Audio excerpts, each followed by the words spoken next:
Ang kapatid kong babae, para manood ng konsyerto, ay naglakas loob na magpaalam sa kanyang malamig na babaeng mentor. Ang hindi inaasahan ay, talagang naaprubahan. Ipinagmalaki niya na sinabi niyang ikakasal na ang kuya ko. Kailangan ko siyang samahan sa pagkuha ng nobya. Para maging mas makatotohanan, ipinadala pa niya ang litrato ng kasal ko. Nag-roll ako ng mata. Noon, nag-part-time ako bilang iba't ibang modelo, ang daming sample na litrato sa bahay. Kasama roon ang litrato ng kasal. Noong umiiyak ang dating kasintahan ko na makipagbalikan, basta ko na lang ipinadala sa kanya ang isa. Ang sama ng bibig ko noon, ano nga ulit ang sinabi ko? Sinabi kong kapag ikalawang kasal ko na saka ko siya hahanapin. Bumulong ang kapatid ko na sobrang sama ng mukha ng mentor. Akala ko hindi siya papayag. Wala akong pakialam. Hindi nagtagal. Nakatanggap ako ng friend request mula sa dating kasintahan, Jiboda, ikalawang kasal mo na. Noon, malinaw mong pinangako na sa ikalawang kasal mo, ako ang hahanapin mo. Wala kang tiwala sa salita. Paano mo nagawa? Nagtalunan kami ng matagal. Tumingin ako sa kapatid ko at tanong, ang mentor mo ba ay hindi naman nagngangalang Liu? Ang kapatid kong si Jimeu ay itinaas ang mukha mula sa mangkok at nagulat na Paano mo nalaman? Hindi niya hinintay ang sagot ko at nagpatuloy mag-isa. Ang mentor ko ay si Liu Ruyan. Dati siyang henyo sa matematika sa Ga University. Sa edad 22, nagtapos siya ng at nagtrabaho sa Ga University. Sa edad 23, naging pinakabatang master supervisor sa aming paaralan. Nagbilang siya sa kanyang mga daliri, ako ang ika-4 niyang estudyante. Liu Ruyan siya nga. Biglang naging masalimuot ang aking damdamin. Isang mapait na ngiti ang lumitaw sa sulok ng aking bibig. Matagal akong hindi nagsalita. Huminto si Jimeu at nagpatuloy. Kuya, hindi ba ikaw ay nag-aral ng master's sa Ga University? Ang mentor ko ay 2 taon na mas mataas sa'yo. Sikat na sikat siya sa paaralan noon. Hindi mo ba siya kilala? Malabo akong sumagot ng ilang salita. Bigla kong binago ang usapan, hindi ba manonood ka ng konsyerto? Hindi ba kailangan mong umalis ng maaga? Nagulat si Jimeu, biglang tumayo at sumigaw, aalis na ako. Nagmamadali siyang nag-ayos, pagkatapos ay lumabas ng pinto. Naging tahimik ang paligid. Napabuntong hininga ako ng maluwag. Tumingin sa cellphone, ginagalaw ang daliri. Tinanggihan ko ang friend request na yon. Sa isip ko, ang mga sinabi ni Jimeu ay hindi ko maalis-alis, ang mentor ko ay 2 taon na mas mataas sa'yo. Sikat na sikat siya sa paaralan noon. Hindi mo ba siya kilala? Kilala ko. Paano ko hindi makikilala? Noong unang araw ko ng pagpasok, nakasalubong ko si Liu Ruyan. Bilang kinatawa ng mga nakatatandang mag-aaral, umakyat siya sa entablado para magsalita. Ang ganda at makulay ng kanyang aura. Isang sulyap lang. Natulala ako at hindi ko na maalis ang aking tingin. Noon, may kaklase na tumawa at nagsabi sa akin, ano, nagustuhan mo? Maghanap ka na lang ng iba. Si Senior Liu ay isang bulaklak sa mataas na bundok, maraming sumubok pero hindi siya tumingin kahit isang beses. Hindi ako naniwala. Ang iba ay iba, ako ay ako. Mula pagkabata hanggang ngayon. Ang gusto ko, kahit abutin ang pader sa timog, pagsisikapan ko. At totoo naman. Hindi ako matalino tulad ng iba, walang talento na madaling matuto. Kaya doble ang pagsisikap ko. Pumasok ako sa lugar na ito ng mga henyo. Sinimulan kong pansinin si Liu Ruyan, lalo akong nahumaling. Ang paghabol kay Liu Ruyan ay ang pinakamahirap at pinakawalang direksyong hamon na aking naranasan. Dahil may atraso ang amo sa sahod, nag-iskandalo ako sa harap ng tindahan. Ilang malalaking lalaki na matatangkad at mababangis ay humarang at nanakot. Si Liu Ruyan ay nagkataong dumaan. Akala ko hindi siya makikialam. Dahil mukhang naiinis siya sa akin. Pero lumapit siya at tumayo sa harap ko. Sinabi niya na siya ang kasintahan ko. Ipinagtanggol niya ako. Ang mga kaibigan niyang kasama ay sumali rin sa pagtulong. Lahat sila ay mahusay magsalita. May mga dahilan at ebidensya. Dumami ang mga nanonood na tao. Natakot ang masamang amo na lumaki ang gulo. Binayaran niya ako ng sahod. Ang daan para makalapit ay natagpuan ko sa sandaling iyon. Dahil may utang akong loob sa kanya, natural lang na magpasalamat at mag-imbita sa kainan. 1 beses, 2 beses, nagdagdag kami ng contact. 2 beses, 3 beses. Ang dalas ng aming pag-uusap ay naging mas madalas. Nagsimula akong makilala ang kanyang mga kaibigan. Nagsimula akong mas maintindihan siya bilang tao. Napagtanto ko na ang malamig na si Senior Liu Xui ay may mababang tawa. Ang si Senior Liu Xui na walang hindi kaya sa pag-aaral ay isang tanga sa pang-araw-araw na buhay. Ang napakahirap habulin na si Senior Liu Xui ay hindi pa nagkaroon ng kasintahan. Sa ika-267 araw ng paghabol kay Liu Ruyan, tinanggap niya ang aking pag-amin. Tungkol naman sa paghiwalay namin, hindi naman ito napakagulat o hindi malilimutan. Dahil natuklasan ko na napakalaki ng agwat ko sa henyo, hinawakan ko ang ulo ko. 52 ang problemang hindi ko maisip buong araw. Isang sulyap lang ni Liu Ruyan ay naintindihan na niya ang proyektong iniwan ng guro. 53 kapag siya ay tumulong ng kaunti, doble ang bilis ng aking kahusayan kumpara sa dati, at tuwing nagtatanong ako ng mga katangahang tanong. 54 ang tingin sa akin ni Liu Ruyan ay laging nagpapahiya sa akin, kahit alam kong hindi siya sinasadya. 55 noong araw na matagumpay na nailathala ang aking thesis, masaya akong pumunta kay Liu Ruyan para ibahagi ang kasiyahan. 56 ngunit narinig ko siyang nakikipag-usap sa kaibigan, at sinabi ng kaibigan niya ng pabiro, Ruyan, 57, ang nobyo mo ay may nailathalang thesis, magandang simula, talagang pinagod mo ang sarili mo. 58 umiling si Liu Ruyan, hindi ako tumulong, bunga iyon ng sarili niyang pagsisikap. 59 puno ng gulat ang tono ng kaibigan, ang tigas mo talaga. Nga pala, 60, dati inirekomenda ka ng Dian na mag-aral sa ibang bansa sa loob ng kalahating taon, tinanggihan mo. 61 si Liu Ruyan. Bakit? Ito ay isang magandang pagkakataon. 62 tumigil siya sandali at nagtanong, baka para samahan ang nobyo. 63 umiti si Liu Ruyan at umiling, sarili kong dahilan, hindi ako sanay sa klima ng England. 64 hindi naniwala ang kaibigan, hindi nga. Hindi naman ito masyadong matinding usapan. 65 normal ito, ngunit dahil masyadong normal, sa sandaling iyon, 66 naramdaman kong nahihirapan akong huminga. Lahat, alam ng lahat, 67 ang agwat namin. Akala nila nang hindi sinasadya na ang mga tagumpay ko 68 ay tiyak na may tulong si Liu Ruyan, at iisipin din nila na kung gagawa si Liu Ruyan 69 ng desisyong hindi pabor sa kanya, ako ang pinakamalaking sali. Bakit? 70 inilibing ko ang tanong na ito sa puso ko, lalong lumalalim. Lalong nagniningning si Liu Ruyan, 71 lalo kong gustong patunayan ang sarili ko. Gusto kong patunayan na karapat-dapat ako sa kanya, gusto kong patunayan na magaling din ako. 72 nagsimula akong tumanggi sa kanyang tulong nang hindi sinasadya, ngunit hindi ko kayang sumabay sa kanyang mga hakbang. 73 sa halip, napagod ako sa katawan at isipan. Ang hiwalayan ay inaasahan. 74 bumalik ang isip ko, umugong ang telepono ng ilang beses. Si Chen Zi na kaibigan ko ay nagmamadali sa akin na lumabas. 75 kahapon ay pinlano na, ngayon ay maglalaro ng bola. May tinatago akong bagay sa puso ko. 76 nakita agad ni Chen Zi sa unang tingin, sa ilalim ng kanyang paulit-ulit na pagtatanong, sinabi ko ang lahat. 77 natigilan siya sandali, pagkatapos ay ngumiti, ano ang tinitingnan mo? 78, hindi ba ang dapat mag-alala ay ang kapatid mo? Hindi ko maintindihan. Si Liu Ruyan ngayon ay mentor ng kapatid mo. 79, sa madaling salita, kontrolado niya ang kapalaran ng kapatid mo. Noong kayo ay naghiwalay, 80, si Liu Ruyan ay may namumulang mga mata, giray, hindi ko na kayang panoorin. 81, ipinadala mo pa sa kanya ang larawan ng kasal, sinasabing nag-asawa ka ng mayaman at maganda, talagang hayop ka. 82, kung ako si Liu Ruyan, mamamatay na ako sa galit sayo. Napagtanto ko, 83 ang ibig sabihin ni Chen Zi, dahil sa akin, si Liu Ruyan ay magbibigay ng problema kay Jimiu.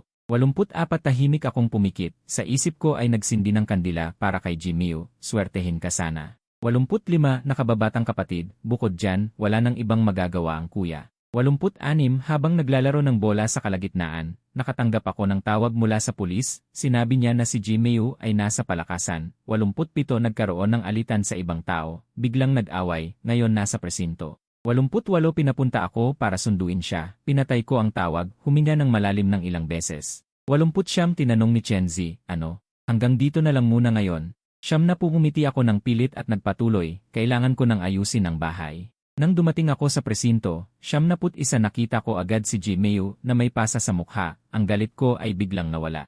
92 hinawakan ko ang kanyang mukha at tiningnan mula kaliwat kanan, ano, sino ang nanakit? 73 ang tindi ng pagkakasugat, sino? Sino ang nanakit? 74 kuya. 75 naging kakaiba ang ekspresyon ni Jimiu, binaba niya ang boses at hinila pababa ang kamay ko. 76 si pag-uwi natin sa kapag-usapan, pumunta ka muna sa pulis para pumirma, ilabas mo muna ako. 77 natigilan ako, lumingon sa kanya, at nakita ang isang babaeng may pasa rin, 78 nakaupo sa malayo. Nang makita niyang nakatingin ako, nagalit siyang tumingin pabalik. 79 at natawa ako, ang yabang ng batang ito. 100 tatawid na sana. Ang problemang inisip ko buong araw, isang tingin lang ni Liu Ruyan ay naunawaan na niya, ang takdang aralin na iniwan ng guro. Kapag siya ay nagbigay ng kaunting gabay, doble ang bilis ko kumpara sa dati. At tuwing nagtatanong ako ng mga hangal na bagay, ang tingin sa akin ni Liu Ruyan ay laging nagpaparamdam ng hiya, kahit alam kong hindi niya ito sinasadya. Noong araw na nailathala ko ng maayos ang aking thesis, tuwang-tuwa akong naghanap kay Liu Ruyan para ibahagi ang aking saya. Ngunit narinig ko siyang nakikipagkwentuhan sa kaibigan. Sabi ng kaibigan niya ng pabiro, Ruyan, nailathala na ang thesis ng boyfriend mo sa isang magandang journal. Pinaghirapan mo talaga. Umiling si Liu Ruyan. Hindi ako tumulong. Sarili niyang pagsisikap ang dahilan. Puno ng pagkagulat ang boses ng kaibigan. Ang sakit mo naman. Na pala. Dati inirekomenda ka ng Dian na mag-aral sa ibang bansa ng kalahating taon, pero tumanggi ka. Sabi ni Liu Ruyan. Bakit? Tanong ng kaibigan. Ito ay isang magandang pagkakataon. Nagpause siya at nagtanong muli. Oh, para ba samahan ang boyfriend mo? Ngumiti si Liu Ruyan at umiling. Sarili kong dahilan. Hindi ako makakaya sa klima ng IFE. Hindi naniwala ang kaibigan. Hindi iyan totoo. Hindi naman ito masyadong matinding usapan. Normal lang iyon. Pero dahil masyadong normal sa sandaling iyon, parang nahihirapan akong huminga. Lahat ng tao ay alam. Ang agwat naming dalawa, likas na iniisip nila na ang mga tagumpay na nakamit ko, ay tiyak na may tulong mula kay Liu Ruyan. At likas din na iisipin nila na kung gagawa si Liu Ruyan ng anumang desisyon na hindi pabor sa kanya, ako ang pinakamalaking salik. Bakit? Inilibing ko ang tanong na ito sa aking puso, mas lalo itong lumalim. Habang mas sumisikat si Liu Ruyan, mas gusto kong patunayan ang aking sarili. Gusto kong patunayang karapat-dapat ako sa kanya. Gusto kong patunayang magaling din ako. Simula kong kusang lumaban sa kanyang tulong, pero hindi ko siya kayang sundan. Sa halip, pinagod ko lang ang sarili ko. Ang hiwalayan ay inaasahan na. Bumalik ang isip ko. Umugong ang telepono. Si Chenzi, ang aking kaibigan, ang nagpapaalala na lumabas na. Kahapon pa namin pinag-usapan na maglalaro kami ng basketball ngayon. May tinatago akong problema sa puso. Nakita agad ni Chenzi sa unang tingin. Sa kanyang paulit-ulit na pagpilit, isinuka ko ang lahat. Natigilan siya, tapos ngumiti. Anong tinitingnan mo? Hindi ba dapat mag-alala ang kapatid mo? Naguguluhan ako. Si Liu Ruyan ngayon ang mentor ng kapatid mo. Sa ibang salita, nasa kanya ang kapalaran ng kapatid mo. Noong nag-break kayo, ang mga mata ni Liu Ruyan ay namumula, giray, hindi ko na kayang titigan. Pinadala mo pa sa kanya ang wedding photo mo, sinabing nag-asawa ka ng mayaman at maganda. Grabe ka talaga. Kung ako si Liu Ruyan, mamamatay ako sa galit sayo. Napagtanto ko. Ang ibig sabihin ni Chenzi, dahil sa akin, gagawing mahirap ni Liu Ruyan si Jimmy. Tahimik akong pumikit, sa isip ko'y sinindihan ko ng sigarilyo si Jimmy, swertehin ka sana. Ate, bukod dyan, wala nang magagawa si kuya. Habang naglalaro ng basketball, nakatanggap ako ng tawag mula sa pulis. Sinabi niyang si Jimmy ay nasa sports complex. Nagkaroon ng alitan sa isang tao, nag-away sila. Ngayon nasa police station siya. Pinasundo ako. Ibinaba ko ang tawag, huminga ng malalim. Tanong ni Chenzi, anong nangyari? Tama na muna tayo ngayon. Ngumiti ako ng pilit at nagpatuloy, kailangan ko nang ayusin ang gulo. Pagdating ko sa police station, nakita ko agad si Jimmy na may pasa sa mukha. Biglang nawala ang galit ko. Hinawakan ko ang mukha niya, tiningnan sa kaliwat kanan. Sinong tumama sayo? Ang tindi ng tama. Sino? Sinong nanakit sayo? Kuya. Nag-iba ang ekspresyon ni Jimmy, bumaba ang boses, hinila pababa ang kamay ko. Umuwi na lang tayo at doon mag-usap. Pumirma ka muna sa pulis, ilabas mo ako. Natigilan ako, lumingon sa kanya, at nakita ko ang isang batang babae na may sugat din. Nakaupo sa malapit, nang makita akong tumingin, tiningnan niya ako ng may paghamon. At suminghal siya. Natawa ako, ang yabang ng batang ito. Papunta na sana ako, ngunit hinila ako ni Jimmy, kuya. Tara na, bilis na, pakiusap ko sayo. Tumigil ako, may mali, may kakaiba sa babaeng ito. Tiningnan ko siya mula sa itaas, ano ba talaga ang problema? Para kang nakakita ng multo. Hindi siya nagsalita, dumaan ang tingin sa balikat ko, diretsyo sa likod ko. Sinundan ko ang tingin niya, lumingon ako, mas mabuti pa kung multo, isang matangkad na babae, kasama ang pulis na paparating. Mahaba ang binti, maliit ang baywang, malamig at maganda ang mukha, maayos ang buhok. Nakapusod sa likod, kita ang makinis na noo, manipis na pulang labi. Sa matangos niyang ilong, may salamin na may gintong frame, napakaganda. Malakas din ang aura, kumpara noong 4 na taon ang nakalipas, mas naging mature. Nang makita ko ang mukha niya, automatiko akong umiwas ng tingin, tita. Lumapit ang babaeng iyon kay Liu Ruyan, biglang tumaas ang boses, itinuro kami at sinabi. Siya ang nanakit sa akin, kahit na ako ang unang gumawa. Pero hindi ko intensyon, pero ang lupit ng kamay ng taong ito, namumutla si Jimmy na sabi. Prof, noong tumawag ang babaeng ito kay Liu Ruyan. Narinig ito ni Jimmy at napagtanto na ang taong nakasagutan niya. Ay pamangkin pala ng mentora niya, anong malas na pagkakataon ito, mura ko sa sarili. Gusto kong tumakbo agad pero huli na walang ekspresyong tumingin si Liu Ruyan sa amin. Isang saglit na tumigil ang tingin kay Jimeo pagkatapos ay sa akin at nagtanong. Ito si kuya ko, sabi ni Jimeo na nakayuko ang ulo. Tumango si Liu Ruyan na tila may iniisip, yung kuya mo na ikakasal mayon. Nalalaki ang anit ko, naninigas ang katawan, humarap kay Liu Ruyan. Mabilis ang reaksyon ng babaeng iyon, biglang may napagtanto, agad natawa. Ikaw ay estudyante ng tita ko, tanong niya kay Jimeo, at mumiti ng pilyo na may pag-arte. Kaya pala hindi ka na mayabang, hahaha, namumula at namumutla si Jimeo. Tahimik siya, hindi nagsasalita, mukhang bata pa rin yung babae, pero napakaingay. Nakikita na sumusobra, mag-sorry ka agad, kung hindi, papahabain ng tita ko ang graduation mo. Sumunod na segundo, sinampal ang likod ng ulo niya, gulat siyang lumingon. Malamig na tumingin si Liu Ruyan sa kanya, ikaw ang unang gumawa, pumunta ka at mag-sorry. Sa labas ng presinto, napahanga si Jimeo, ang guro ko talaga, hiwalay ang personal at trabaho. Itatalaga ko ang buhay ko para sa angkan ni Liu, kuya, saan ka pupunta? Napahinto ako, nabigo ang pagtakas, nakatayo ng hiya sa ilalim ng bagong sindi na post ng ilaw. Walang imik, lumabas din si Liu Ruyan at yung babae, nakayuko ang babae. Na may hinanakit na umalis, si Liu Ruyan naman ay dumiretso sa amin, naging pugo si Jimeo. Nanginginig sa takot, sunod-sunod na tawag, Prof. Tumango si Liu Ruyan, inabot sa akin ang phone at sinabi, magdagdag tayo ng contact. Tungkol sa pag-aaral ni Jimeo, may sasabihin ako sa'yo, nagulat ako. High school ba si Jimeo? Kailangan pang i-update ang magulang sa pag-aaral. Pero dahil sinabi niya na, kung tatanggihan ko pa, magiging awkward, sa ilalim ng tingin ni Jimeo, nagpalitan kami ng contact ni Liu Ruyan. Nakadagdag sa WeChat, yumuko si Liu Ruyan at nagtap sa phone, tila may kinukumpirma. Makalipas ang ilang segundo, hindi man lang tumingin, biglang nagsalita. Hindi pa ako bumabati kay Ginoong G ng maligayang kasal ngayon, kumibot ang noo ko, sumagot ako. Salamat, ano ang trabaho ng asawa ni Ginoong G? Itinaas ni Liu Ruyan ang mga mata at tumingin sa akin. May pakunwaring ngiti sa mukha, narinig ko kay Jimeo, ang kanyang bilas ay nasa finance industry. Ano ang eksaktong trabaho? Medyo curious ako, sabi ko na parang biglaan. Nagtatrabaho siya sa bangko, pabulong na singit ni Jimeo, Parang sinabi ko na construction industry, naging matigas ang ngiti ko, halos hindi na makatiis. Ngumiti si Liu Ruyan, mali pala ang pagkakaalala ko. Lumingon ako patungo sa grocery store at sabi, nauuhaw na kayo, di ba? Bibili ako ng tubig, pagkatapos, kahit gaano man kawalang puso si Jimeo, napansin din niyang medyo awkward na ang atmosfera. Ngunit hindi niya mahanap ang pinagmulan ng kahihiyan, ang kanyang isip ay puno ng imahe at ngiti ni Liu Ruyan kanina, sa pagitan ng mga tagalabas at ng kanyang estudyante. Pinili niya ang kanyang estudyante at sa isang iglap para sa kanyang nagyelong mentor. Hindi niya kailanman naramdaman, bigla itong naging paggalang, gaano kadakila at gaano kawalang pansin. Lalo niyang naisip, ang kanyang pagkilos ng pagsisinungaling para makapanood ng concert at pag-absent ay naging mas kahiyahiya. Guro, sa totoo lang, nagsinungaling ako sa'yo. Si Jimeo ay lumapit kay Liu Ruyan, kinamot ang kanyang ulo at sinabi, ang kuya ko ay hindi nagpakasal mayon. Kinamot ang kanyang ulo at sinabi, ang kuya ko ay hindi nagpakasal mayon. Walang pagbabago sa mukha ni Liu Ruyan. Tila hindi galit, nagtanong, kung gayon ang wedding photo ay luma na. Hindi rin, si Jimeo ay lubos na nababalisa. Ngunit nagpa siya na magsabi ng totoo, dati nagmodelo ang kuya ko, ang wedding photo na yon ay sample shots niya. Dati niyang ginamit ang mga ganitong larawan para dayain ang dating kasintahang paulit-ulit na humahabol, hahaha.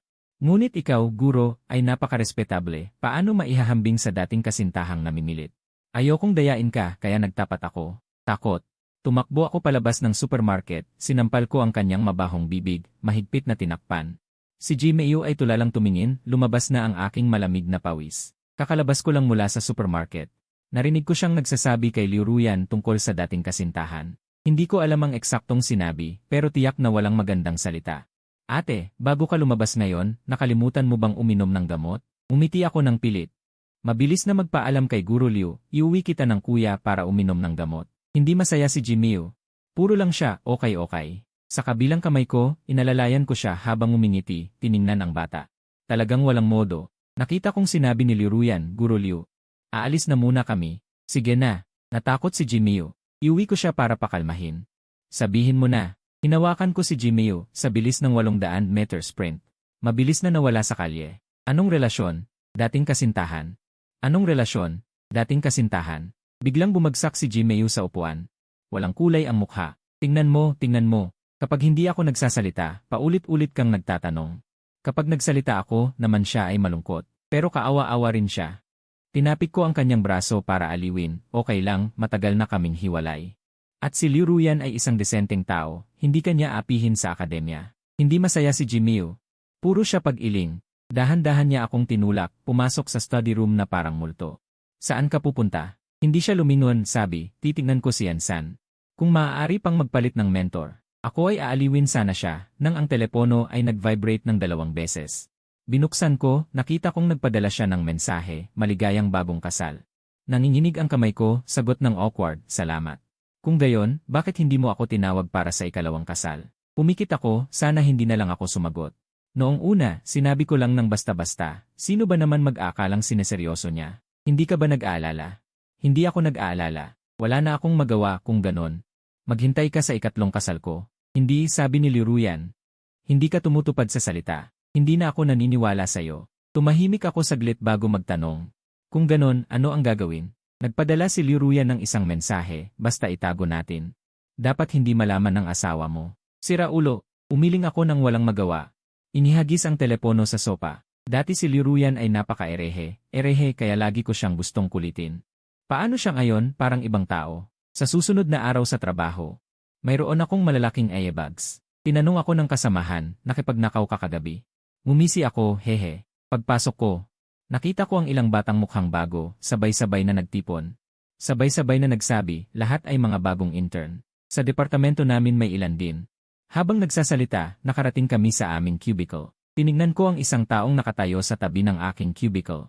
Natigilan. Ngumiti ang kasamahan, maaga ka pala, Xiao Liu. Ito si Eohei Jai, siya ang mag-aalaga sa iyo sa panahong ito. Nagtitigan kaming dalawa ni Xiao Liu ng ilang segundo. Tulala rin siya, hindi ba't kagabi lang kami nagkita? Si Xiao Liu ay si Liu Ruyan bilang intern. Akala ko siya ay 18 o 19 pa lang, pero nasa ika-4 na taon na pala siya at malapit ng graduate. Maaaring dahil sa mukha niyang baby face, kaya nagmumukha siyang bata, Jiboda. Siya si Liu Ruyan, isang graduating student ng Financial Management sa Universidad ng Shangjing. Siya ang intern na na-assign sa iyo at sabay sabing pabulong. Pinili ko para sa iyo ang isang maganda. Sumakit ang ulo ko matapos umalis ang kasamahan. Umupo ako sa workstation at direkta akong tinawag na mas matanda ng 10 taon. Binigyan ko siya ng 2 report at sinabing, i-print mo ito at bibigyan kita ng ilang dokumento para pag-aralan mo muna. CJ, kinuha ni Liu Ruyan ang report at umalis, tumayo siya sa harap ng printer. Nagkunot ang noo, nag-aral ng matagal. Uminom ako ng kape at tumingin sa direksyong iyon. Habang tumitingin, lalo kong napansin na ang mga mata at kilay ni Liu Ruyan ay kahawig ni Liu Ruyan, lalo na kapag nagkukunot ng noo. Sa pagtingin sa kanya, bigla kong naalala ang ilang taon na ang nakalipas, noong ako at si Liu Ruyan. Kakapahayag pa lamang ng aming relasyon, pareho kaming bata at walang karanasan, tuwing katapusan ng linggo. Gusto ko siyang isama sa paglalakad sa labas ng paaralan, at aksidenteng nakakita ng isang lalaki na may nakasabit na manika ni Kun sa kanyang bag. Agad akong naakit, kaya masigasig akong lumapit at nagtanong ng link. Bahagyang napahiya ang lalaki at mumiti. Gawa ito ng aking kasintahan. Medyo nang hinayang ako, ngunit hindi ko ito masyadong pinansin. Mabilis akong naakit ng katabing tindahan ng fried skewers na may mahabang pila, ngunit hindi ko inaasahan. Palihim na tinanong ni Liu Ruyan ang lalaki ng address kung saan mabibili ang kit ng materyales, at sinimulan niyang pag-aralan ang manika ni Kun. Pagkalipas ng 2 gabi, pinadalhan ako ng kasama sa kwarto ni Liu Ruyan ng mga lihim na kuha sa larawan. Nakaupo si Liu Ruyan sa harap ng lampara, puro atensyon sa pagproseso ng ilang bola ng sinulid. Ang kanyang buhok na karaniwang maayos at malambot. Ay ginulo niya na parang pugad ng manok, nagkunot ang noo, ang mga mata ay dumulas sa dulo ng ilong. Ang seryosong ekspresyon ay parang naglulutas ng isang pandaigdigang problema. Nagpadala siya ng ilang mensahe, hahaha. Nakakaiyak, akala ko ba makikita ko ang henyong si Liu na nahihirapan, Junior. Sabi ko sa'yo, kahit noong nagsusulat siya ng thesis ay hindi siya ganito. Kailangan kong kumuha ng maraming larawan para may maalala. Hindi ko masabi kung ano ang naramdaman ko nang makita ang larawang iyon, natanga lang ako ng ilang segundo. At pagkatapos ay pinindot ko ng matagal para i-save. Maraming beses akong nagpalit ng telepono, ngunit ang larawang ito ay laging nanatili sa aking album. Jiboda, tumigil ka sa pagtingin, si Liu Ruyan ay napahiya na sa iyong titig. Tahimik akong tinawag ng kasamahan, bigla akong natauhan, at tumingin ng mabuti. Nakatayo si Liu Ruyan sa harap ng printer, naninigas ang mga kamay at paa, at pinagpapawisan na ang noo. Sige, kapag wala akong ekspresyon at nakatitig lang, mukha talaga akong seryoso. Malamang ay natakot niya ang tao. Hinawakan ko ang ilong ko, medyo napahiya. Bilang paumanhin, binilhan ko pa siya ng isang basong milk tea, ngunit sobrang hiya pa rin siya. Buong araw ay hindi man lang siya makatingin sa akin ng diretsyo. O, marahil dahil sa pangyayari kagabi. Natatakot na baka gamitin ko ang trabaho para maghiganti. Ang mga kabataan ay madaling mag-overthink. Balak ko siyang kausapin pagkatapos ng trabaho. Ngunit nang malapit na akong humarap sa kanya, nakita ko na lang na bigla siyang tumakbo palayo. Nagtaka ako. Para sa kaginhawahan ng kanyang internship, pansamantalang tumira si Liu Ruyan sa bahay ni Liu Ruyan. Buong gabi, napabuntong hininga si Liu Ruyan at sinabi ni Liu Ruyan, "Kung magbubuntong hininga ka pa, lumayas ka." Sa wakas ay nagsalita si Liu Ruyan, "Tita, may problema akong naranasan." Inilapag ni Liu Ruyan ang bagong gawang pasta sa harap niya at nagtanong, "Anong problema?" Hinalo ni Liu Ruyan ang pasta at may pait sa mukha na sinabi, "Nag-intern ako ngayon at natuklasan ko na ang kasamahan na gumagabay sa akin ay ang kapatid ng estudyante mo." Napahinto si Liu Ruyan, lumingon sa kanya, "Jiboda. Tita, naaalala mo pa ba siya?" Tanong ni Liu Ruyan, "Ano ang problema sa kanya?" Pakiramdam ko, bahagyang umubo si Liu Ruyan, parang may gusto siya sa akin. Hindi lang palihim na nakatingin sa akin, binilhan pa ako ng milk tea. Pagkatapos ng trabaho, gusto pa niyang lumapit para makipag-ugnayan ng mas malapit, kinabahan ako, kaya tumakbo na agad. Ay, si Jibada ay gwapo at kakit-akit na tao. Pero mas gusto ko ang mga little puppy type, nakakalito talaga. Buntong hininga ni Liu Ruyan. Nang bababa na siya para kumain ng pasta, ang plato ng pasta sa mesa ay inalis ng isang tao kasama ang plato. Tiningnan ni Liu Ruyan ang salarin at nagtanong, "Tita." Malamig na sumagot si Liu Ruyan, busog ka na, may lakas ka pa para mag-daydreaming. Malamang ay hindi mo na kailangan kumain." Nagtataka si Liu Ruyan. Umuwi ako pagkatapos ng trabaho at hinanap siya ng matagal. Kakahanap ko lang ng litrato ni Liu Ruyan na gumagawa ng gawain kamay, pinalaki at tiningnan ng ilang segundo. Hindi sinasadyang natawa ako. Sobrang tanga. Bago pa man mawala ang ngiti. Dumating ang mensahe ng mismong tao, sinabi ni Liu Ruyan na may gusto ka raw sa kanya. Nanlaki ang mata ko. Sumigla ang ubo ko, tapos masiglang nag-type, "Iyan ay talagang eksaherado." "Oh, gusto ko lang kumpirmahin." Mabilis sumagot si Liu Ruyan, at bawat pangungusap ay nakabugulat. Maliban sa mas bata siya, sa lahat ng bagay ay mas mababa siya sa akin. Hindi mo man lang ako gusto. Lalo na siya. Bigla akong nagmukhang matandang lalaki sa tren na tumitingin sa cellphone, at malapit nang sumagot. Biglang tinulak ni Jimeo ang pinto, "Kuya." Bigla kong isinaksak ang cellphone sa bulsa. Hindi ko alam kung bakit ako kinakabahan. Sumigaw si Jimeo, "Bukas ng gabi kumain tayo ng barbecue. Ikaw ang manlilibre. Umalis ka." "Sige po." Lumingon si Jimeo at umalis, sinara ang pinto. Napabuntong hininga ako ng ginhawa. Inilabas ko ang cellphone mula sa bulsa, tapos natigilan. Hindi ko na-lock ang screen, nagkamaling pagpindot. Ang chat interface namin ni Liu Ruyan. Puro sticker na ang nag-flood sa screen, mga litratong ginagamit ko kapag nagpapakatanga sa mga kaibigan ko. "Miss na miss kita, pagkakita ko sa'yo hahawakan kita, pakilike, pwe." Walang makakatanggi kay kuya, syempre ikaw din hindi, pwe. Kapag iniwan mo ako, sino naman ang pinapainit mo, eh? Marami kang mga mahal. Habang ako'y nakahiga sa basurahan, pwe. Ang pinakataas na litrato ay ang ngayong gabi ko lang nahukay. Na litrato ni Liu Ruyan na gumagawa ng gawaing kamay sa ilalim ng ilaw. Mabilis akong nag-tap sa screen, nagsimulang mag-unsend ng baliw. Na-unsend ko ang karamihan, ngunit ang litratong iyon ay nag-expire. Kumakabog ang noo ko. Malapit na akong magpadala ng isang bagay para maibsan ang hiya. Nang makita ko ang mensahe ni Liu Ruyan, isang tandang pananong. Nakakot sa litratong iyon. Ayon, hindi na ako makapagkunwaring patay. Nag-alinlangan ako at sumagot, "Mukhang komportable ang pambahay mo. Gusto ko sanang humingi ng link." Walang masabi si Liu Ruyan, "Kapag ginagago mo ako, pwede bang humanap ka ng desenteng dahilan?" Sa tingin ko tama siya, ngunit ang makapagpaliwanag kung bakit itinatago ko. Ang litrato ng dating kasintahan, isang desenteng dahilan, ay hindi madaling mahanap. Umupo ako sa harap ng mesa, nag-isip ng halos 20 minuto, hindi ko naisip. Sa halip, si Liu Ruyan ang nagpadala ng mensahe, "Bumaba ka." Nagulat ako. Sabi niya, "Nasa baba ako ng bahay mo." Nang tumakbo ako pababa, isang sulyap lang nakita ko si Liu Ruyan na nakatayo sa ilalim ng poste ng ilaw. Nakasuot siya ng simpleng knitted jacket at maong, hindi na masyadong maayos ang buhok. May ilang hibla ng buhok sa noo, banayad at tamad. Sa sandaling tumingala siya sa akin. Naisip ko siya noong 20 taong gulang. Maraming taon, marami siyang nagbago. Ngunit kung titingnan mong mabuti, siya pa rin siya. Huminto ako sa harap niya. Habang humihina na nagtanong, "Bakit ka pumunta?" Nakita ko ang litratong ipinadala mo at umalis na agad. Sabi ni Liruyan, gusto ko lang marinig ang paliwanag mo. Tumigil siya saglit. Dagdag pa, hindi yung puro gago lang. Nagulat ako sa kanya. Ang dilaw na ilaw ay nagliwanag sa kalahati ng kanyang mukha. Ang kabilang bahagi ng mukha ni Liruyan ay nakatago sa anino, hindi ko makita ng malinaw. Ngunit ramdam ko pa rin ang kanyang direktang tingin. Lumapit si Liruyan sa akin ng isang hakbang, bahagyang sumandal. Jiboda, 3 taon na tayong hiwalay, bakit itinatago mo pa ang litrato ko? Napahinga ako ng malalim, matagal na hindi nagsalita. Mahirap bang sagutin? Napatawa si Liruyan ng may inis, ang hirap bang aminin na mahal mo pa ako? Para akong natapakan ng buntot. Muntik nang tumalon at sinabi, huwag kang magsalita ng kung ano-ano. Ako may asawa na ako. Pumikit si Liruyan at nagsabi, oh, lumabas ka sa hating gabi para makipagkita sa ibang babae, hindi ba nagagalit ang asawa mo? Hindi naman. Nagkunwari akong kalmado, maluwag ang asawa ko. Napangiti ulit si Liruyan at nagsabing sige. Tumayo siya ng tuwid. Tumingin sa akin saglit, unti-unting nawala ang ngiti sa kanyang mukha, Jiboda. Simula ngayon, magkaibigan na lang tayo. Sabi niya. Si Liruyan ay may tindig na malaya at walang pakialam, ngunit sa kanyang mga mata ay walang anumang emosyon. Kamakailan ay mayroon din akong gusto na lalaki. May balak akong seryosohin ito. Kung ikalawang kasal man ni Ginoong G o ikatlong kasal. Mula ngayon, hindi na ako makikialam. Inilahad niya ang kanyang kamay sa akin.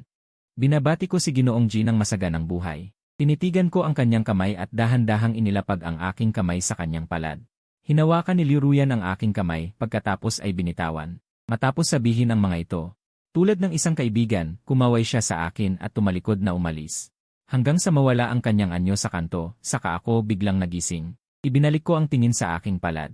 Ang init ni Liruyan ay tuluyang nawala sa malamig na hangin ng taglagas. Ang puso ko ay tila biglang may nawawalang piraso. Ang malamig na hangin ay pumapasok sa puwang na yon, nagdudulot ng matinding sakit. Bakit masakit? Sa bar, tanong sa akin ng kaibigan kong si Chenzi. Umiling ako at sinabing, hindi ko alam. Hindi ko alam. Nag-ikot siya ng kanyang mga mata. Sa tingin ko, alam mo naman ng malinaw. Akala mo ba ay maghihintay si Liruyan sa iyo magpakailanman? Hanggang sa maging sapat kang mahusay, sapat kang nagniningning upang tumayo sa tabi niya. Nang hindi natatabunan o natatakpan ng kanyang liwanag. Pero, Jiboda, walang taong mananatili sa isang lugar at maghihintay sa iyo ng walang hanggan. At masyado kang mataas ang pamantayan sa iyong sarili. Masyadong mabagal ang bilis ng pagiging mahusay mo. Kaya ang resultang ito ngayon. Dapat ay inaasahan mo na, hindi ba? Uminom ako ng kaunting alak, medyo mahina ang reaksyon ko.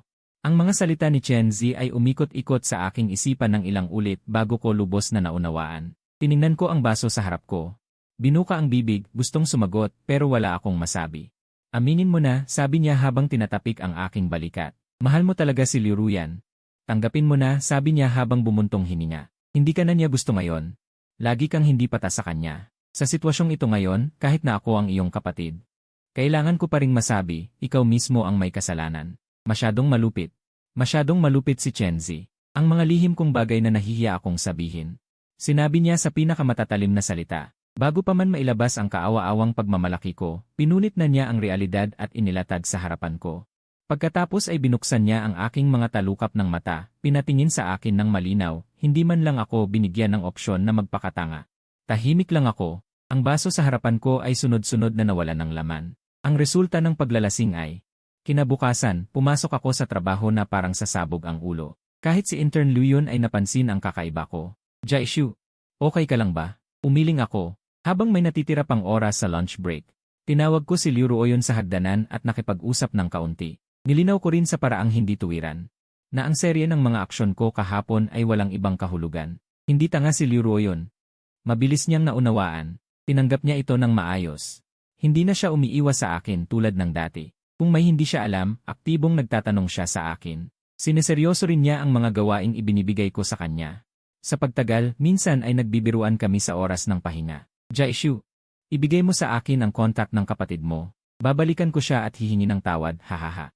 Noong araw na umuwi kami mula sa police station, tinawagan ako ng nanay ko at pinagalitan ng matagal. Umiti ako at sinabing, tapos na ang trabaho kanina pa. Bakit hindi ka pa umuwi? Sagot ni Liu Ruoyon. Ang tiyahin ko ay nasa ibang lungsod para sa meeting. Wala siya sa bahay kaya walang nagluluto. Naghahanap ako ng makakainan. Nang mabanggit si Liu Ruoyan, may isang tali sa utak ko na biglang nag-vibrate. Ang tiyahin mo marunong magluto. Magaling siya sa pagluluto. Nang makuha ko ang sagot niya, bigla kong naisip na marahil tama si Chenzi. Walang taong mananatili sa isang lugar at maghihintay sa akin. Nagbabago rin si Liruyan. Naalala ko noong una siyang nagluto dahil may sakit ako, para sa akin siya nagluto. Pero sa huli, ako ang bumangon kahit may sakit para tumulong sa pagsugpo ng apoy na kasing taas ng tao sa kusina. Noong mga oras na yon, hindi ko inakala na balang araw si Liruyan ay magiging eksperto sa pagluluto sa paningin ng iba. Ang tiyahin ko ay hindi marunong magluto dati.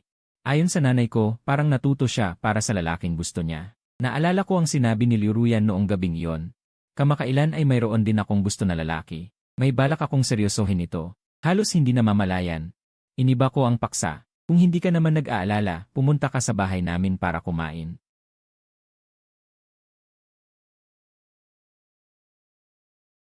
Inayos ko na ang mga gamit ko. Tara na, Jaishu. Nawalan ako ng salita. Sabi nga, ang pamangkin ay kamukha ng tiyahin. Siya at si Liruyan ay paanong hindi magkatulad? Si Liruoyon at si Jimeu ay 3 taon lang ang agwat at parehong gusto ang mga lalaking artista. Sayang, noong nagluluto lang ako, bigla na lang silang nagkasundo na parang walang nangyari. Kahit marami pa silang napag-usapan, ang pinaka-pinag-usapan nila ay si Liruyan. Kung paano siya sa bahay, kung paano siya sa eskwela, pinagtatawanan ang kanyang pagiging masama at matalim ang dila. Pinagtatawanan siyang walang emosyon, nananlaki ang tenga ko, tila ba naaliw. Hindi ko man lang napansin na lumapit na si Jimeu sa tabi ko. Kuya, tumingin ako sa kalahating sunog na karne sa kawali at natahimik. Napansin ko na rin ito. Matapos sabihin sa akin ni Liruyan na hindi na niya ako gusto, doon ko lang sinimulan na bigyang pansin ang mga balita tungkol sa kanya. Ang buhay ay isang malaking pagsisisi na huli mong malalaman, totoo nga ang kasabihang ito. Huli kong natuklasan ang pagmamahal at pag-aalala ko kay Liruyan, huli kong natuklasan na sobra akong mayabang. Narinig ko ulit ang balita tungkol kay Liruyan makalipas ang 1 linggo. Nag-away si Liruoyon at isa pang intern. Grabe ang away nila, muntik nang magsuntukan, pero pinigilan sila ng mga kasamahan. Bilang tagapagturo ni Liruoyon, bigla akong tinawag sa lugar. Pula ang mga mata ni Liruoyon. Hinal na hinal, para siyang nagalit na hedgehog. Pigilan mo ang bibig mo, linisin mo yan. Ang isa pang babae ay nasa ika-4 na taon din hindi siya tumigil sa pagsasalita, bagkus ay nanunuya pa. Ano, may mukha kang gumawa ng ganyan pero bawal kang sabihin. Dahil professor siya, ginagawa niya yan sa estudyante niya. Siraulo siya. Ipinagtatanggol mo pa siya. Wala ka ring kwenta. Galit na galit si Liruoyon. Inosente ako. Pupunitin ko ang bibig mo. Bigla siyang susugod. Nagising ako mula sa gulat, mabilis ko siyang pinigilan, kasama ang iba kong kasamahan. Sa wakas ay nahatak namin siya sa pantry. Nagtanong ako, anong nangyari? Hindi nagsalita si Liruoyon, sobrang pangit ng mukha. Isang pangungusap lang ang sinabi. Naniniwala ako sa tita ko, hindi siya ganoong tao. Pagkatapos, lumabas siya at umalis. Sa harap ng maraming tao, nag-absent na lang siya. Bumuntong hininga ang kasamahan. Kabataan. Nagkalikot siya ng cellphone, pagkatapos ay ibinigay sa akin. Eto, tingnan mo. Balita na sumabog 1 oras ang nakalipas.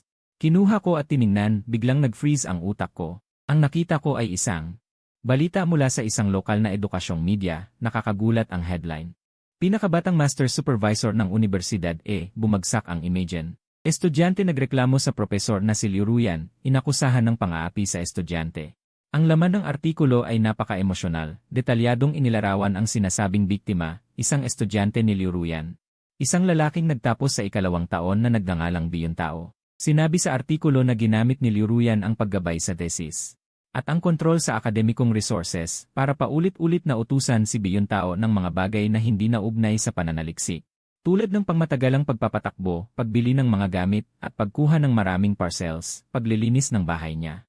At hinihiling pa na maging standby sa gabi para sa anumang oras. Kapag hindi sumunod, sasabihin niya ng masasakit na salita. At nagbanta pa na ipagpaliban ang graduation o pigilan ang sahod. Sinabi ni Biyuntao na dahil sa takot, hindi siya makapagtapos ng normal, tiniis niya ito hanggang sa kamakailan lang dahil sa sobrang stress. Hindi na siya makapag-aral o mabuhay ng normal, kaya nagdesisyon siyang ilantad ang totoong mukha ng tinatawag na magandang propesor. Ang artikulo ay may kasamang screenshot ng chat na may blur, malabo ang laman. Pero ang mga salitang, "Si pumunta ka sa opisina ko ngayong gabi, magaling ang performance mo kamakailan," ay espesyal na binilugan. Nagbibigay ng malagim na iniisip. Ang mga komento sa ibaba ay napakamasama, ang opinyon ng publiko ay isang panig. Grabe, di mo talaga kilala ang tao sa labas lang. Akala mo malamig at seryoso. Ganyan pala siyang walang hiya. 28 years old pa lang naging professor na. Tiyak gamit ang mukha para umangat. Ngayon nahuli na siya. Suportahan ang estudyante. Dapat parusahan ang ganitong akademikong basura. Tanggalin, huwag nang kunin ulit. Maraming tao ang humihingi ng paliwanag, huwag itago ang ganitong pest. Sabi ko na nga ba, ang babaeng ito ay parang fox. Mag-professor, siguradong may masamang balak. Hehe, biglang bumigat ang puso ko, parang may hindi nakikitang kamay na pumipiga. Halos hindi ako makahinga. Si Liu Ruyan ay nang-aapi at nanggugulo. Paano naging posible yan? Alam ko nang higit sa sinuman, maaaring siya ay malamig, maaaring hindi magaling magpahayag. Ngunit sa pribadong buhay, mayroon siyang halos mahigpit na hangganan at prinsipyo. Noong nag-date kami, mamumula pa siya kapag lumalapit ako. Agad akong lumabas ng pantry. Humanap ng tahimik na sulok at tinawagan si Jimmy. Mabilis na sumagot ang tawag. Narinig kong ang pagtatanong ko kay Liu Ruyan ay isinulat ng isang mataas na bayad na ghostwriter. Tiyak ang ebidensya. Siguro Liu, bilang tagapayo at miyembro ng komiteng akademiko, ayon sa patakaran ay kinansela ang kanyang kwalifikasyon para sa pambansang parangal at maaaring harapin ang mas matinding parusa. Siya ay may galit sa puso. Paghihiganti, mayroon bang ebidensya na siya ay naghuhuwad ng akusasyon? Pinilit kong kumalma. Pansamantala, walang direktang ebidensya. Lahat ng pag-uusap ay pribado o sa maliit na pagpupulong. Walang recording o video. Ang lalaki ay matigas ang ulo ngayon at tila may kaugnayan ang kanyang pamilya. Nag-hire siya ng tao para sumulat ng kwento, pinalalaki ang apoy. Walang ebidensya at puno ng kawalan ng lakas. Ang opinyon ng publiko ngayon ay sobrang nakakatakot. Kaninang umaga, nakipag-usap na ang administrasyon ng paaralan kay Guro Liu. Pagkatapos ng tawag, balisa akong bumalik sa aking workstation. Ang opinyon sa internet ay patuloy na lumalala. Ang babaeng propesor na iyon ay nang-aapi at nambabastos sa mga estudyante, umakyat pa sa lokal na trending list.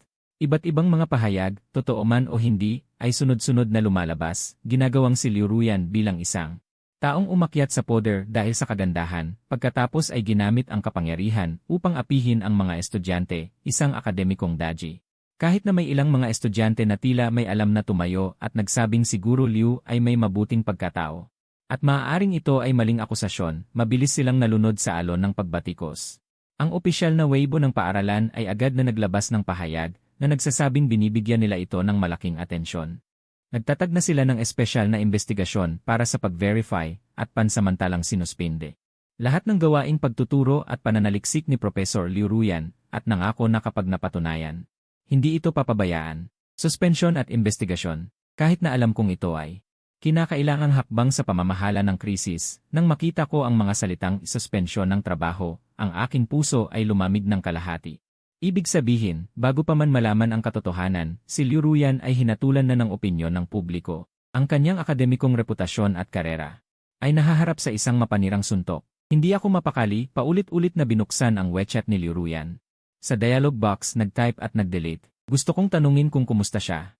Gusto kong sabihin na naniniwala ako sa kanya, gusto kong magbigay ng suporta. Ngunit lahat ng mga salita sa sandaling ito ay tila napakawalang saysay. Pagkatapos ipadala ang mensahe, talagang parang bato na nalunod sa dagat, walang tugon. Siya ngayon ay nasa gitna ng bagyo. At ang pressure na kanyang kinakaharap ay maiisip mo. Ang mapagmataas, maingat. At lagi nang nagniningning na si Liu Ruyan, ngayon ay binibigyan ng isang maruming sombrero. Paano siya makakapagpatuloy? Pagkabalisa, galit, pagkainip, lahat ng emosyon ay parang baging na pumapalibot sa akin, halos hindi ako makahinga. Bigla akong tumayo mula sa aking workstation. Lumingon at lumabas, sabay nagtaka na tanong, Jiboda. Hindi ka pa ba tapos sa trabaho? Saan ka pupunta? Walang lingon na sumagot ako. Mag-absent ako. Kailangan ko siyang puntahan ngayon. Siya ang nagsabi. Magkaibigan tayo. Ang pagiging magkaibigan ay nagbigay sa akin sa sandaling ito ng perpektong dahilan upang nasa tabi niya. Ang address ni Liu Ruyan ay alam ko mula kay Liu Ruyan mula pa noong una. Ang aking isip ay magulo. At hindi ako nangahas na magmaneho, sumakay na lang ng taxi hanggang malapit sa bahay ni Liu Ruyan. Pagbaba, dumiretso ako sa kanyang subdivision. Sa tapat ng subdivision, may malaking artipisyal na lawa. Tanghaling tapat noon sa daan sa tabi ng lawa. Halos walang tao. Ngunit nakita ko agad sa ilalim ng puno ng willow ang payat na figura na tahimik na nakatayo. Huminto ako, nakatitig doon. Sa likuran pa lang, nakilala ko na si Liu Ruyan. Nakasuot siya ng simpleng itim na jacket, nakatayo lang, walang kilos. Sa tahimik na lawa, hindi ko alam kung ano ang iniisip. Hindi kaya siya. Hindi na ako nag-isip pa, parang instinct na tumakbo ako papunta sa kanya, ang puso ko ay humahampas sa dibdib ko. Sumugod ako sa likuran niya, wala nang pakialam, hinawakan ko ng mahigpit ang kanyang kamay. Ang lakas ay nagulat kahit ako mismo. Liu Ruyan, siya ay halatang nagulat. Sa biglaang paghawak, ang kanyang katawan ay nanigas, lumingon siya ng may gulat. Sa kanyang mata sa likod ng salamin, kumislap ang pagkagulat. Ikaw, ano ang ginagawa mo dito? Hindi pantay ang aking paghinga, ang boses ko ay may dalang sariling. Hindi namamalayang kaba at panginginig, hawak ang kanyang kamay, walang balak bitawan. Tinitigan ako ni Liu Yan, ang gulat sa kanyang mukha ay unti-unting nawala. Bahagya siyang ngumiti. Napangiti siya at sinabing wala naman. Bumaba ang kanyang boses. May kakaibang katahimikan. Napagtanto ko lang na sa mga nagdaang taon, sobrang abala ako sa trabaho. Hindi ko pala napansin na maganda pala ang paligid ng subdivision. Ngayon lang ako nakalive. Namamasyal lang. Nagbibiro pa siya. Ang pusong nakaangat sa lalamunan ay biglang bumalik sa normal. Napabuntong hininga ako ng maluwag, saka ko lang na-realize na mahigpit ko pa palang hawak ang kanyang kamay. Sobrang higpit, nanginginig na ang dulo ng aking mga daliri. Para akong nasunog, bigla kong binitawan ang kanyang kamay. Hirap na iginagalaw ang aking mga daliri. Naiinitan ang mukha. Maganda nga. Tuyo kong sumagot. Ilang segundo kaming tahimik, tanging hangin ang dumadaan. At mahinang kaluskos ng mga tuyong sanga ng willow. Si Liu Yan ang unang bumasag sa katahimikan, tumango patungo sa bangko sa tabi ng lawa. Maupo tayo sandali, tanong niya. Sige, tumango ako. Sabay kaming umupo sa kahoy na bangko, may tamang distansya para sa social distance. Ang dating alab ng damdamin ay lumipas, ngayon ay tahimik na lang. Ngunit tila payapa ang kanyang anyo, hindi ang inaasahan kong pagkabuwal o galit. Inubo ko ang lalamunan. Subukang basagin ang katahimikan. Nakita ko ang balita. Kailangan mo ba ng tulong? Lumingon ako sa kanya, naging apura ang aking tono. May kilala akong mga magaling na abogado, espesyalista sa kasong paninirang puri, mataas ang tsansa ng manalo. At may kaklase ako noong high school, freelance journalist na ngayon. Malawak ang koneksyon, baka makatulong sa pagbibigay ng ibang pananaw sa publiko. Ibalik ang katotohanan. Isang sabog ng aking mga ideya ang lumabas. Pinakita ko ang aking mga kakilala at resources, parang para patunayan na ako ay sapat na ngayon, kayang maging suporta kung kailangan niya. Sa wakas ay lumingon si Liu Yan sa akin. Tahimik niyang pinakinggan ang lahat, may kung anong emosyon sa kanyang mga mata. Masyadong mabilis, hindi ko nahawakan. Pagkatapos, ngumiti siya. Sige, tumango siya. Mahinahong sabi, salamat, Jiboda. Kung gagawin mo, pakilala mo na lang ako. Sandali siyang tumigil. Tinitigan ako sa mata, seryosong sinabi, pareho ka pa rin dati. Ang galing mo pa rin. Natigilan ako, parang may tumama sa puso ko. Galing? Hindi ko naramdaman na ako ay magaling, lalo na sa harap niya. Sa kanyang nagniningning na liwanag, lahat ng pagsisikap at tagumpay ko ay tila walang halaga. Buong puso kong sinubukang tumulad sa kanya, patunayan ang sarili sa lahat, ngunit hindi ko naisip kung ano ang tingin ni Liu Yan sa akin. Tila, hindi ko sinubukang alamin kung paano niya ako nakikita. Naiinitan ang aking mga mata. Bigla kong ibinaba ang ulo, tinakpan ang aking kahihiyan. Si Liu Yan ay tila hindi napansin. O sadyang hindi na lang pinansin. Tumingin siya sa lawa, tahimik ng ilang sandali. Biglang mahinang nagtanong, bakit hindi mo itanong kung totoo ba ang balitang iyon? Halos walang pag-aalinlangan akong sumagot, naniniwala ako sa iyo. Walang dahilan. Walang ebidensya. Dahil ikaw si Liu Yan. Lumingon si Liu Yan sa akin ng malalim. Matagal bago siya tumango, mahina at malinaw ang boses, salamat. Tumibok ang puso ko, iniwas ang aking tingin. Nagkunwaring kalmado. Kaibigan, sa mga sumunod na araw, unti-unting bumaba ang init ng issue. Ang lalaking nagngangalang Biyuntao ay nag-livestream pa ng ilang beses. Sa harap ng kamera, nahuli siya sa kanyang mga salita. Sa unang livestream, sinabi niya na si Liu Yan ay nagpabili sa kanya ng pampagising ng alak ng hating gabi pagkatapos ng team dinner. Sa pangalawa, naging sa laboratorio naman, nag-overtime hanggang hating gabi, at pinabili siya ng merienda. Nang may mapagmasid na netizen na ituro ang pagkakaiba ng oras at lugar, galit siyang tumutol. Maging ang resibo na kanyang ipinost ay may malinaw na palatandaan ng pagbabago. Galit siyang tumutol. Sabi niya sobrang takot siya, kaya nagplano siya, tapos biglang nag-off-air. May nag-leak na anonymous account na si Biyuntao raw sa lab, sa mga task na inassign ni Liu Yan.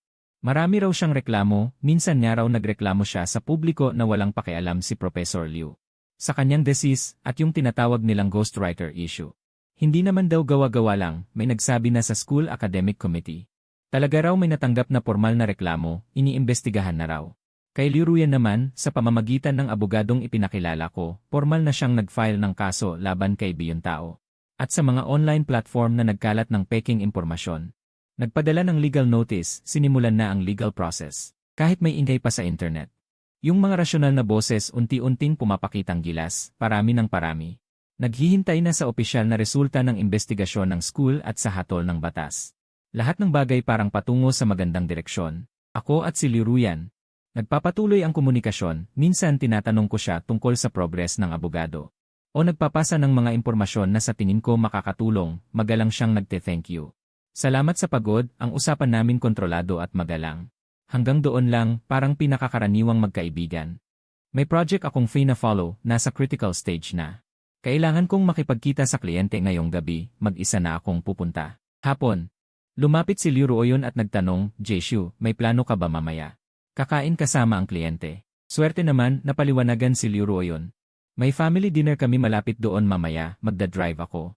Sabay na kita. Naisip ko, pwede rin. Para hindi na maghanap ng driver pag inom. Sa sasakyan. Hindi mapakali si Liu Ruoyon, nagsimulang magsismis. Jeshu. Sina Jai at Cheng pala ay magkasintahan. Ngayon ko lang nalaman. Napangiti ako, sabi ko, magaling silang magtago. Saka. Napansin ko na si Ejin ay may gusto sa ating kumpanya. Paano mo nalaman? Naobserbahan ko lang. Mayabang si Liu Ruoyon. Tumigil siya sandali. Bigla niyang sinabi, Jeshu, anong klaseng babae ba ang gusto mo? Marami akong kakilalang magagandang babae, pwede kitang ipakilala. Sumandal ako sa upuan. Tumingin sa labas sa mga ilaw ng gabi, nakaka-relax ang isip, walang malay na sumagot. Yung medyo mature, emotionally stable. May sariling hilig at focus, mas mabuti kung matalino, hindi masyadong madaldal. Pero may konting cold humor, maganda ang daliri. Walang tigil kong sinasabi, hindi ko napansin na nagiging kakaiba ang mukha ni Liu Ruoyon.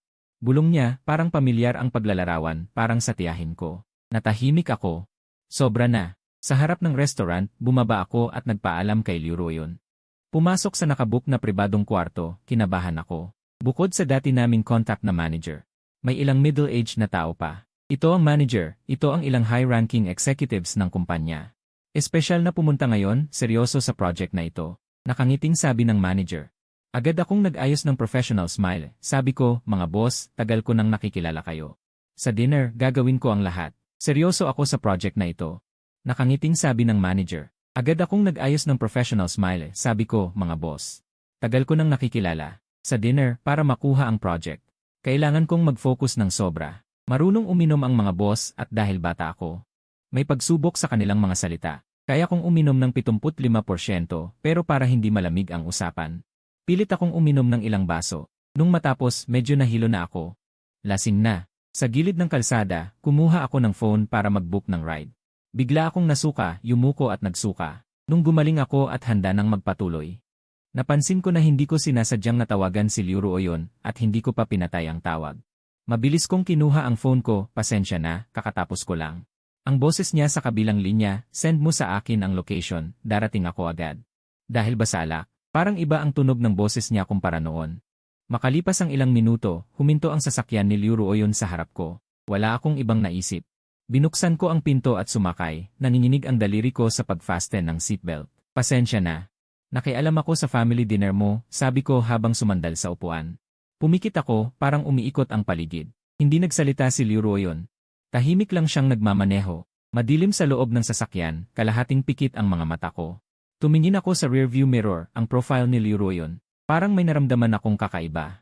Ngayong gabi, si Liu Ruoyon, ang maputla niyang panga, ang tahimik na paraan ng pagmamaneho. Bakit parang mas kamukha niya ang tiyahin niya? Parang hindi komportable si Liu Ruoyon sa pagkakatitig ko. Umubo siya ng mahina, okay ka lang ba? Sagot ko ng malabo. Nasa isip ko pa rin si Liu Ruoyon. Mabilis na nakarating ang sasakyan sa harap ng bahay ko. Buti na lang walang tao sa bahay ngayon. Halos sa instinct ko lang napunta sa kwarto ko. Tumumba ako sa kama. Sumunod si Liu Ruoyon, gusto akong bigyan ng tubig. Tumigil ang tingin niya sa desk ko. Sa pinakakita na bahagi ng desk, may nakalagay na luma, medyo baluktot ang tahi na laruang manok na gawa sa sinulid. Iyon ang pinaghirapan ni Liu Ruoyon sa ilang gabing pagpupuyat. Sa tabi nito ay isang transparent na bote. Puno ng maraming kulay na paper stars na gawa sa kamay. Iyon ang regalo niya sa akin noong unang taon namin. Bawat star ay kakaiba, kitang-kitang siya mismo ang gumawa. Sumama ang pakiramdam ng tiyan ko, pumasok ako sa banyo at sumuka, binuhusan ng malamig na tubig ang mukha. Biglang lumiwanag ang isip ko. Paglabas ko, nakita ko si Liu Ruoyon na nakatayo pa rin sa harap ng desk ko. Nakatalikod sa akin, mahaba ang anino sa ilaw. Hindi. Hindi si Liru yun. Ang tangkad, ang payat na baywang, ang tindig. Nagulat ako, Liru yan. Lumingon siya, hawak ang laruang manok na sinulid. Gising ka na ba? Sabing-sabi ni Liru yan, hindi makapagmaneho si Liru yon dahil sa alak. Ako ang sumagot ng tawag. Ipinaliwanag niya kung bakit siya naroon at itinaas ang manok na sinulid. Itinuro ang screen ng phone, Jiboda, bakit itinatago mo pa ang mga ito? Iminulat ko ang bibig para humanap ng dahilan pero walang lumabas na salita. Napag-usapan ko na lang, gabi na, umuwi ka na. Sabay biro, hindi ba may gusto kang lalaki? Hindi angkop na magtagal ka rito. Niloko lang kita, sabi ni Liruyan. May nagsabi na ang taong magulo ay nangangailangan ng hindi umaalis na mahal. Dati, pinaniwalaan ko yon. Pero kalaunan, may nagsabi sa akin na mali ang kasabihang iyon.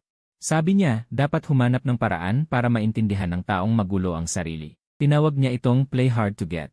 Tinawag niya itong push and pull. Anyway, alam ko na ang lahat.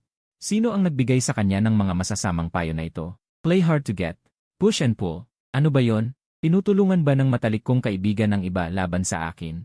Namula ang pisngi ko, tatalikod na sana para pumunta sa sala, pero hinadlangan ako ni Liruyan. Nakatayo si Liruyan sa pinto, humakbang palapit sa akin, pinilit ako sa sulok. Ang kanyang presensya ay may amoy ng citrus at ang nakakapanabik niyang presyon. Kaya, bakit gusto mo pa rin ako pero hindi mo kayang aminin? Bakit noong una, sa ganoong paraan tayo naghiwalay? Matagal na ang nakaraan. Hindi mo ba kayang maging tapat sa akin kahit isang beses? Nakatayo lang ako, hindi kumikilos. Ang lakas ng loob dahil sa alak at ang sama ng loob dahil sa pagkakasulok niya, pati na ang mga taon ng pighati. Tumingin ako sa kanyang mukhang napakalapit, uminit ang aking mga mata. Pumutok na ang tagal kong pilit na kontrol. Halos wala nang isip na nasabi ko, dahil sa insecurity, okay. Natigilan si Liruyan, bahagyang kumunot ang noo. Tumingin ako sa kanya at sinabi, nasaksihan ko na kaya mong sagutin agad ang hindi ko masagot. Sinubukan kong patunayan ang sarili ko. Gusto kong patunayan na kaya ko, na bagay talaga ako sa'yo, pero ginamit ko na lahat ng lakas ko. Ay hindi pa rin kita maabutan. Noon, pagod na pagod ako, Liuyan, sobrang pagod ako. Alam ko na may malaking agwat sa pagitan ko at ni Liuyan, pero ang kawawa kong pagmamalaki. Ay hindi ako naging matapang na harapin yon, hindi ako nagsabi kay Liuyan, iniisip ko lang kung pwede ba akong magsikap. Mas magsikap pa, kapag nabawasan na ang agwat, baka hindi na mapansin ni Liuyan.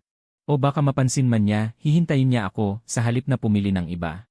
Hihintayin niya ako sa halip na pumili ng iba na kapareho niya ng hilig. Bagong kasama. Kaya hanggang sa huli, ang mga alitan namin ni Liuyan ay dumami. Nainis ako na sayang ang oras sa panonood ng scene kasama siya. Gustong-gusto niya na mas marami akong oras na ilaan sa nakakainip na pag-aaral. Ang nagtulak sa akin na makipaghiwalay ay isang hindi sinasadyang sinabi niya. Ang maliit na bagay na ito, sa loob ng 2 oras, hindi ba pwedeng matapos? Kung hindi talaga kaya, pwede kitang turuan. Masaya niyang pinaplano ang aming weekend, sabi niya, pwede tayo gumawa ng palayok. Daw masaya yon. Kung hindi talaga kaya, pero talagang hindi ko kaya. Para sa akin, 2 oras ay sapat lang para matutunan ko ang 1/4 ng nilalaman. Ang agwat, kailangan kong aminin, ang agwat namin ni Liuyan ay napakalaki. Pagkatapos kong sabihin ang lahat ng iyon ng isang hinga, bumagsak ang katahimikan sa buong silid. Mabilis na tumaas baba ang dibdib ko, itinaas ko ang ulo para hindi niya makita ang aking namumulang mga mata. Natigilan si Liuyan. Tumingin siya sa akin, ang talim sa kanyang mga mata ay dahan-dahang napalitan ng isang komplikadong damdamin na may pagkakasala at pagkaunawa. Tumahimik siya ng matagal na akala ko hindi na siya magsasalita, huminga siya ng malalim. At may paos na boses, Jiboda, natutuwa ako na sa wakas ay handa kang sabihin sa akin ang mga ito. Mayroon din akong ilang bagay na gustong sabihin sa'yo, tumigil siya, bago tayo nagka-date. Nahihiya akong sabihin ang mga ito. Noong tayo ay nagka-date, lagi kong inaakala na magtatagal tayo. At hindi na kailangang sabihin pa. Pero nang maglaon, napagtanto ko na marahil dahil hindi nasabi ang mga ito. Kaya hindi natin nakuha ang pangmatagalan. Itinaas niya ang kanyang kamay, marahan niyang hinagod ang aking mainit na pisngi gamit ang kanyang daliri. Ang galaw ay malamya ngunit malambot.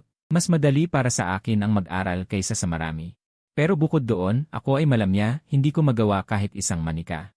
Ang aking personalidad ay walang interes, hindi marunong magsalita ng maganda, walang maraming kaibigan. Bukod sa aking larangan, halos wala akong alam sa buhay. Pero ikaw ay iba. Natigilan ako, bumaba ang tingin ko sa kanya. Ang boses ni Liuyan ay mahina.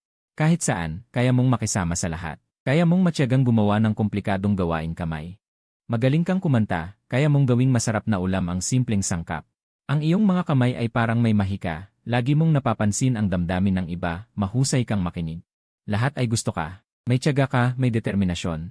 Hindi ako nagdududa, kung gusto mong gawin, tiyak mong magagawa. Titig siya sa aking mga mata. Bawat salita, malinaw, Jiboda. Sa tingin ko ikaw ang nagniningning. Kaya noong nagsisimula pa lang tayo. Ang taong nababalisa ay ako pala. Natulala ako sa narinig. Nakalimutan ko ang sasabihin na manghalang ako sa kanya. Lumalabas. Sa kanyang paningin, ganito pala ako. Lumalabas. Ang mga pagkakaiba na nagpababa ng aking pagtingin sa sarili, ang mga kasanayang akala ko ay walang silbi at hindi ko maipagmamalaki sa kanyang puso, ay talagang ang kumikinang na bahagi ko. Paano nating sabihin na hindi kami magkapareho ni Liu Yuyan? Kusang binababa natin ang halaga ng mga bagay na madali nating nakamit, sabi ni Liu Yuyan.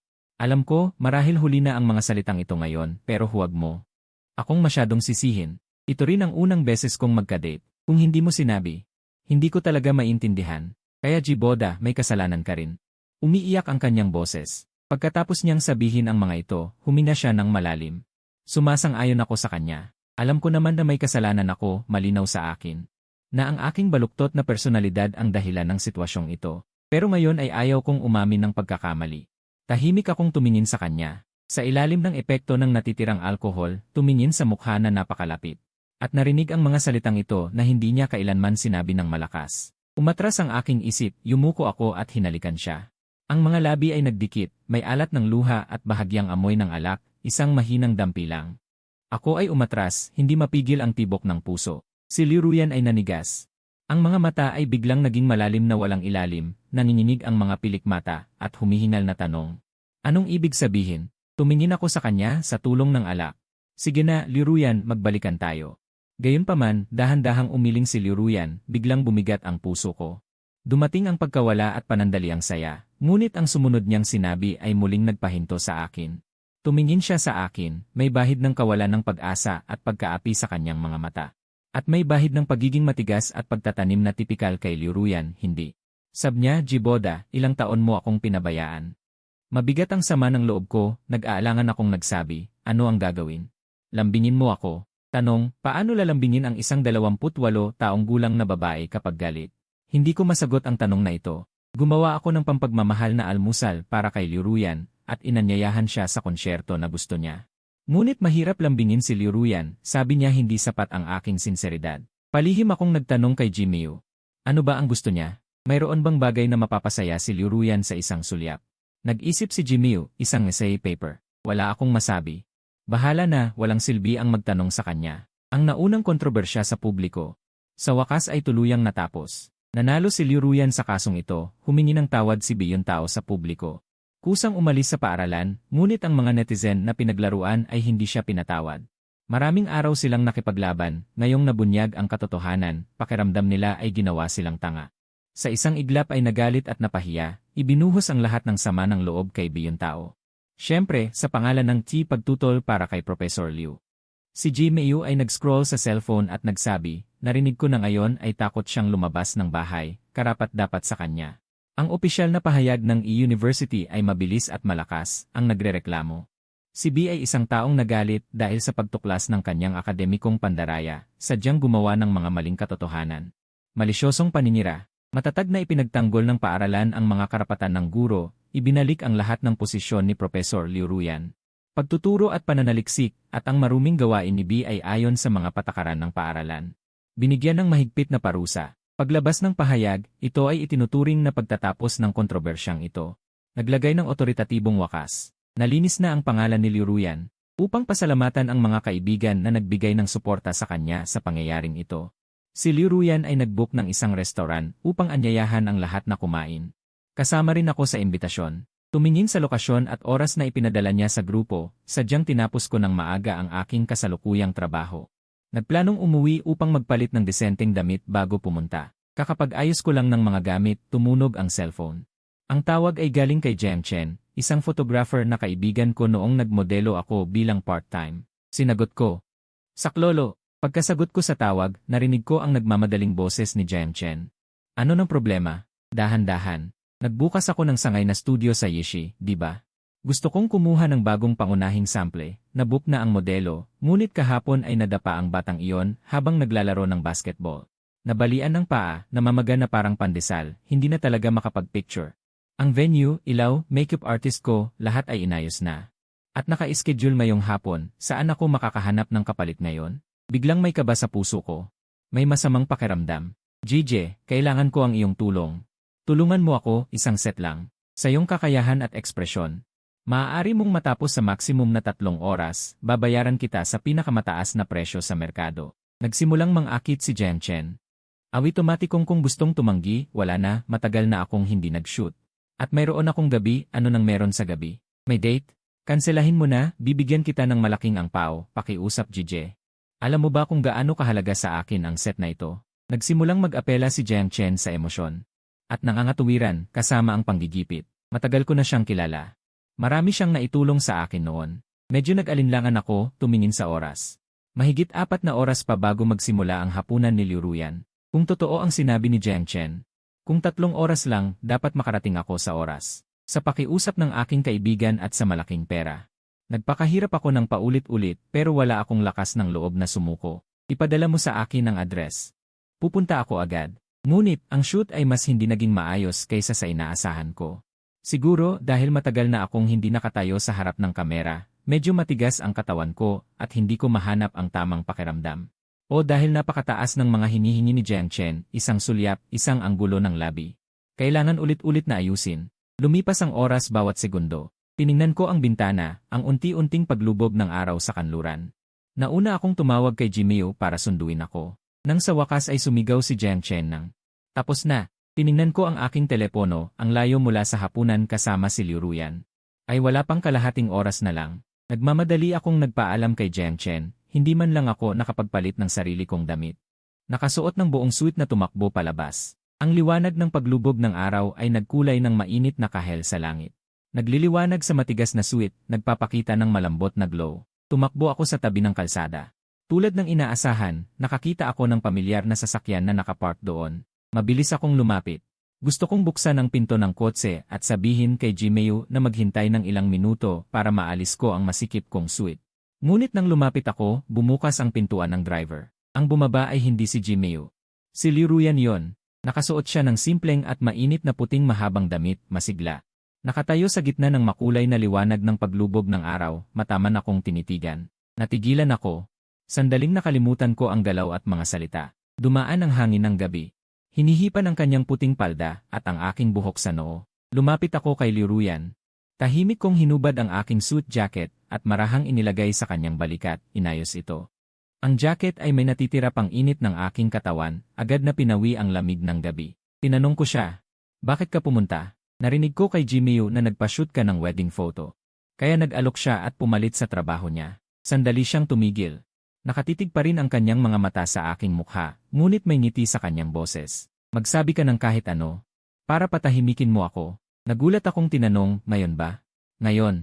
Uminit ang aking pisngi, ang puso ko ay kumakabog sa dibdib. Pagkalipas ng 2 o 3 segundo, tuyo kong sinabi, "Maganda ka ngayon." Gusto kita." At saka, "Magbalik tayo." Pagkatapos ng mga salitang iyon, ang natira na lang ay tunog ng hangin. At ang malayong tunog ng mga sasakyan. Tahimik akong tiningnan ni Liu Ruyan ng ilang segundo, biglang ngumiti ng napakagaan. Ang ngiting iyon ay napakaaga, ngunit biglang nagliwanag ang kanyang buong mukha. Iniunat niya ang kanyang kamay. Gamit ang kanyang dulo ng daliri, marahang hinawakan ang aking pisngi na medyo mainit dahil sa kaba. "CJ." Tugon niya. Kumindat ako, hindi masyadong naintindihan. "Yelan," sabi ko, "sige." Tiningnan ako ni Liu Ruyan, may seryosong titig na nagsasabing, "Magbabalik tayo." "Bakit?" Halos hindi ko namamalayang naitanong, "Bakit?" Bigla kang pumayag. "Hindi ba dati ay reklamo ka pa na hindi sapat ang aking sinseridad, galit na galit ka?" Bahagyang tumaas si Liu Ruyan sa kanyang mga daliri sa paa, itinaas ang kanyang mga mata sa akin, may ngiti sa kanyang mga mata. Narinig ko siyang mahinang nagsabi, "Dahil ang itsura mo sa suit ay sobrang gwapo."